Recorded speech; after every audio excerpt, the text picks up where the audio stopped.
ಸ್ವಾಮಿ ವಿವೇಕಾನಂದರ ಮಾತು ಒಮ್ಮೆ ಕೇಳಿ ಬದುಕು ಬದಲಾಗುತ್ತದೆ. ರಾಜಸ್ಥಾನದ ರಾಜ ಜಯಸಿಂಹ ದೇವರನ್ನು ನಂಬದ ಒಬ್ಬ ನಾಸ್ತಿಕ.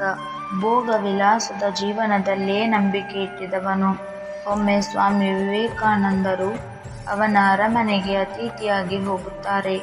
ಮಾತು ಚರ್ಚೆಗೆ ತಿರುಗಿ ಮೂರ್ತಿ ಪೂಜೆಯ ವಿಷಯಕ್ಕೆ ಬರುತ್ತದೆ. ಇಬ್ಬರೂ ತಮ್ಮ ತಮ್ಮ ವಿಚಾರವನ್ನು ಹೇಳುತ್ತಾ ಸಾಗುತ್ತಾರೆ. ಕೊನೆಗೆ ಸ್ವಾಮಿ ವಿವೇಕಾನಂದರು ರಾಜನ ತಂದೆಯ ಭಾವಚಿತ್ರವನ್ನು ತೋರಿಸಲು ಹೇಳುತ್ತಾರೆ. ನಂತರ ಅದಕ್ಕೆ ಉಗುಳಲು ಹೇಳುತ್ತಾರೆ.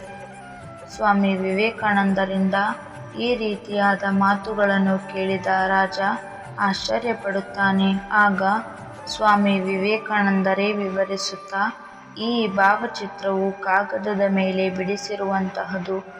ಅದು ನಿಮ್ಮ ತಂದೆಯ ಭಾವಚಿತ್ರ. ನಿಮ್ಮ ತಂದೆ